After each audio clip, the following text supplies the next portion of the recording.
Story kasi namin dalawa ni Jess, we've been through a lot. Matagal na kaming Christians, marami kaming mga pinagdaanan ng unanswered prayer, mga challenges. And right now, nakikita namin how God is so faithful through the years na ngayon natutupad yung mga bagay na pinangako niya sa amin. And for me, yung marriage namin, there's no other way but to give this to Him. Since he's a pastor's kid, syempre gusto niya talaga makahanap ng church sa Pasay, and pinakamalapit dun sa workplace niya is yung Victory Pasay. Nasa singles ministry kami. After church, may mga friends kami na ginagather, tapos we go out. So, sakto nung Sunday na yon, nagkikrave si Mariel ng ramen. Palakad-lakad yung grupo nila Jess that time. Pauwi na kami during those times. Bago pa lang din siya sa church noon, wala pa rin siya masyadong friend. Tapos ako din, kakabalik ko lang din ng Victory Pasay. Oh, madam.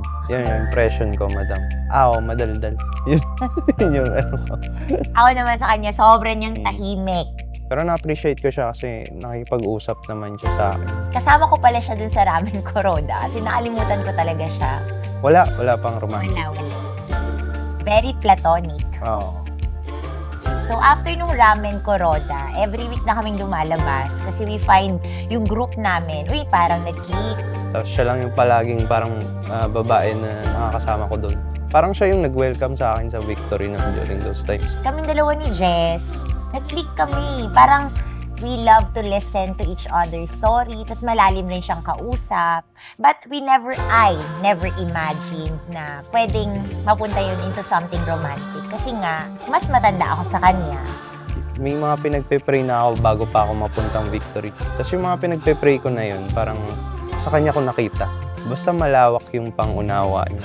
Siguro sa malapit kami sa spiritual age, yung nagkakasundo kami. Sabi ko, kung kaedad ko lang tong babaeng to. Ito yung unang babaeng niligawan ko. Nagkaroon na lang ng impression nung nag-Christmas ako sa kanila. Meron siyang work dito sa Manila. Hindi siya makakauwi sa Laguna, so wala siyang kasama sa Christmas. Si Mariel, si Karen at siya, nag-fellowship kami. After that, nanaginip ako that night.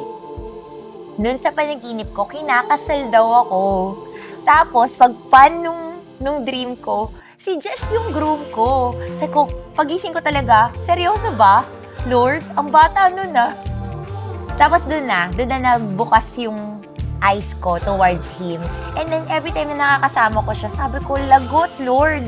Kinikilig na ako.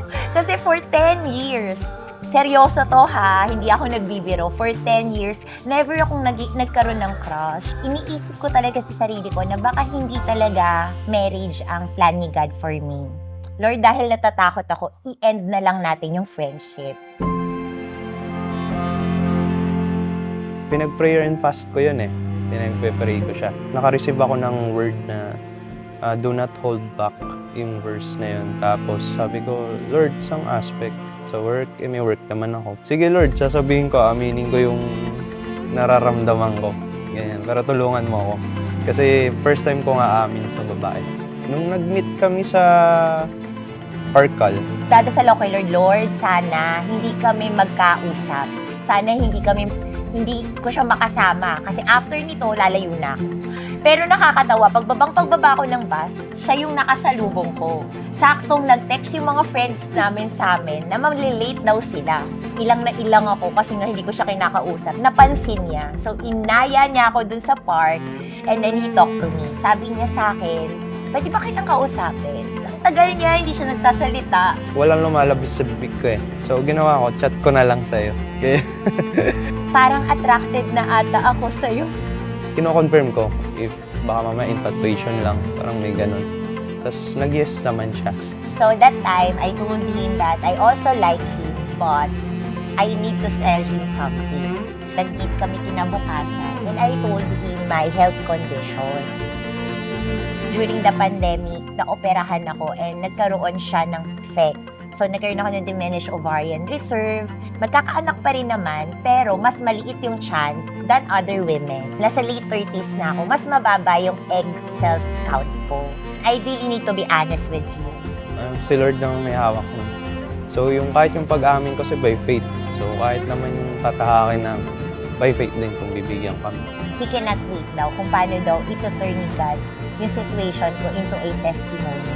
Dahil punong-punong kami ni Jess ng takot and uncertainty, we're already planning na bumalik na lang bilang friends. Yun yung reason kung bakit di namin pinaalam sa mga tao because feeling namin hindi mag-work. Because of my health condition, nagpa-egg freezing ako. By faith ko yung ginawa. Because I know that God is a promise-keeping God. That one day, bibigyan niya ako ng anak. That process is not easy. I need at least 10 eggs. Magkaroon ako ng at least 1 live birth. And during that time, nung nakilala ko si Jess, I already have 7. And then yung 3 na yun, parang ang hirap niyang makuha because of my condition. But during that time na we're already planning na magbabay na sa isa't isa, nagpa-ultrasound ako. And then, miraculously, nakita dun sa ultrasound ko that I have 4 eggs. So, nung time na yun, sabi ko, okay na ako siguro, Lord. Kung hindi mo ibibigay sa akin si Jess, alam ko, bibigyan mo pa rin ako ng anak, hindi ko alam kung siya.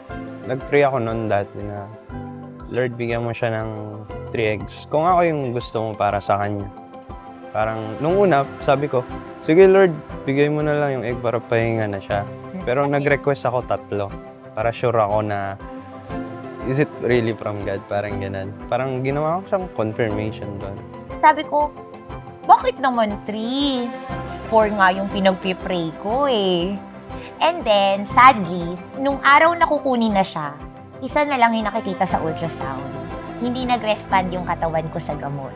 Kinakusap ako ng doktor, sabi niya, Shirley, I'm so sorry. But right now, nakikita lang talaga sa ultrasound is 1 egg. If you get 2 eggs, you're already blessed. But if you get 3 eggs, that's already a miracle. And I remember, papasok na ako sa operating room. Umiyak ako kay God, tapos nag-pray ako. Naalala ko yung prayer ni Jess. Sabi ko, God, kung si Jess talaga yung future husband na gusto mo para sa akin, alam kong miracle, sabi ng doctor, can you give me 3 eggs? And you know what? When I woke up from the operation, 3 eggs. And that's a confirmation. So, wala na akong nagawa, si Lord na yun eh. So, we decided to enter a relationship with each other. Hindi ko alam kung paano ko paplanuhin yung proposal. Pero ang plano ko lang nun is family. Pero before nun, bago ako mag-propose, always a devotion sa word ko, ano yung direction ko. Nasanay lang ako talaga na stick ako sa word. Kung meron sasabihin si God, then doon ako. Tapos doon ako na-receive ng Joshua 1:9 na be strong and courageous, I will be with you wherever you will go. Tatawid na ba, Lord? Parang within 6 months, seryoso ka ba? Paalam ako sa Achi niya na may balak na akong propose. Matutulungan mo ba ako, ganyan.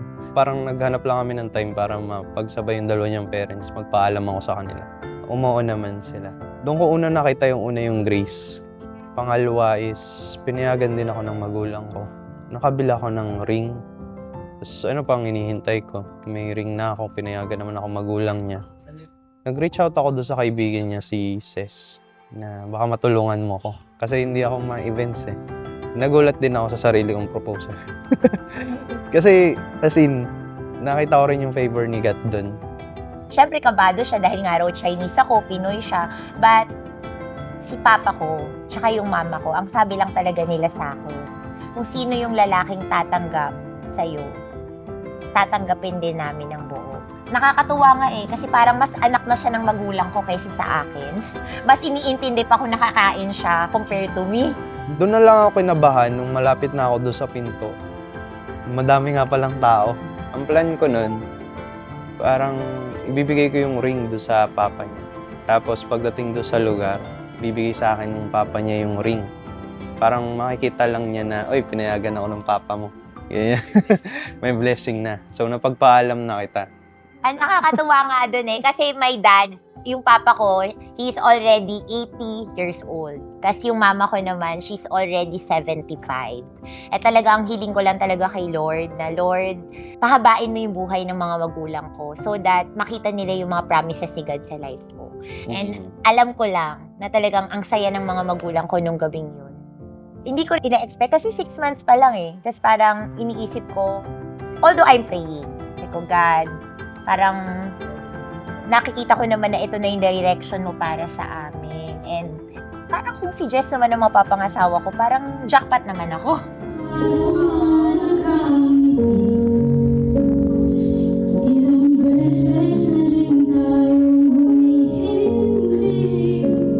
That's the reason we are making this video. Is because we want our guests, kung meron bang mga tao dito na in-invite namin, na you're also losing hope. Lord, kailan ba? Meron ka pa ba para sa akin?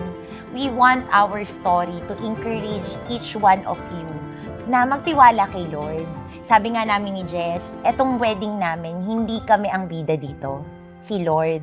Kung uuwi po kayo at naging mas malapit kayo kay Lord ng one step, or mas nagtiwala kayo kay Lord sa gagawin niya sa buhay ninyo, we already have the best wedding.